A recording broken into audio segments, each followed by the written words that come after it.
High everyone, আসসালামু আলাইকুম। Welcome to Safa's kitchen. আশা করছি সবাই ভালো আছেন। আমিও আল্লাহর রহমতে ভালো আছি।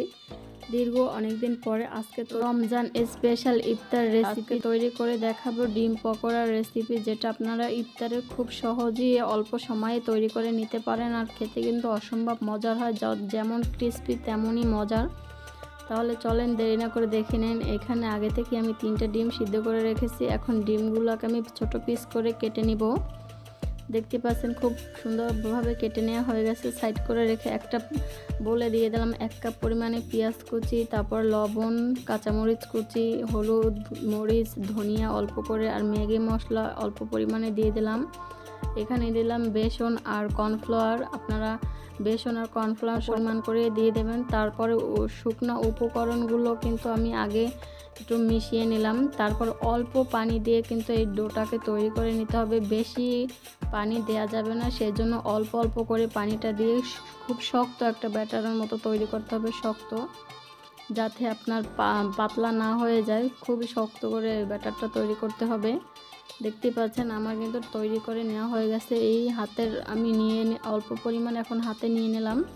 তার ভিতরে ডিমের স্লাইসগুলো দিয়ে ভালো করে রোল করে শেপ করে নিব। এখন মুড়িয়ে নেব ব্যাটারটা দিয়ে। আর এটা যত পাতলা করে দিতে পারবেন, আবরণটা যত পাতলা হবে, খেতে কিন্তু ততটাই ক্রিস্পি হবে আর মজার হবে। অবশ্যই চেষ্টা করবেন পাতলা করে দেওয়ার। বেশি মোটা করে দিলে কিন্তু ভিতরটা হবে না আর ক্রিস্পি ভাবটাও আসবে না। সেই জন্য পাতলা করে এরকম রোল করে নেবেন। দেখতেই পাচ্ছেন আমি কিভাবে করে তৈরি করেছি। আমার কিন্তু সবগুলো তৈরি করে নেওয়া হয়ে গেছে। আসছে রমজানে, আপনারা কিন্তু এভাবে ঝটপট করে ডিম পকোড়ার রেসিপিটা তৈরি করে নিতে পারেন ইফতারের আয়োজনে। তারপর আগে থেকেই আমি ফ্রাই প্যানের তেলটা গরম করতে বসিয়ে রেখেছিলাম। গরম হয়ে যাওয়ার পর কিন্তু আমি এক একটা করে চপ দিয়ে দিলাম কড়াইয়ের ভিতর। তারপর উল্টে পাল্টে খুব সময় নিয়ে ভেজে নিতে হবে। 4 থেকে 5 মিনিট মিডিয়াম টু লো ফ্লেমে ভেজে নিতে হবে, যাতে ক্রিস্পি হয় আর ভিতরটা সম্পূর্ণভাবেই কিন্তু হয়ে যায়। সেই জন্যই কিন্তু মিডিয়াম টু লো ফ্লেমে ভাজতে হবে এই পকোড়াগুলোকে। যদি হাই হিটে ভাজেন সেক্ষেত্রে কিন্তু উপরটা আগেই লাল হয়ে যাবে, ভিতরটা কিন্তু কাঁচা থাকবে। সেই জন্য মিডিয়াম টু লো ফ্লেমেই ভেজে নিতে হবে। তারপর দেখতে পাচ্ছেন খুব সুন্দরভাবে কিন্তু পকোড়াটা আমি ভেজে নামিয়ে নিলাম। তারপর আরেক ভাঁজ দিয়ে দিলাম। এভাবে করে কিন্তু আমি এইভাবে নামিয়ে নেব। দেখতে পাচ্ছেন খুব সুন্দরভাবে কিন্তু হয়ে গেছে।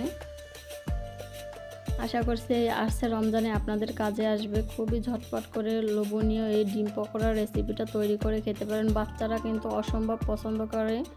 অবশ্যই একবার ট্রাই করবেন এবং কমেন্টে জানাবেন যে আপনাদের কাছে কেমন লেগেছে। দেখতে পাচ্ছেন কতটা লোভনীয় আর ক্রিস্পি দেখাচ্ছে। খেতে কিন্তু অসম্ভব মজার হয় এই পকোড়াটা। আর অবশ্যই পেঁয়াজের পরিমাণটা বেশি দিতে হবে এই পকোড়াটায়, সেই ক্ষেত্রে কিন্তু খেতে আরও টেস্টি হয়। ধন্যবাদ। সবাই ভালো এবং সুস্থ থাকবেন এবং আমার এই ছোট্ট চ্যানেলটার সাথে থাকবেন। আল্লাহ হাফেজ।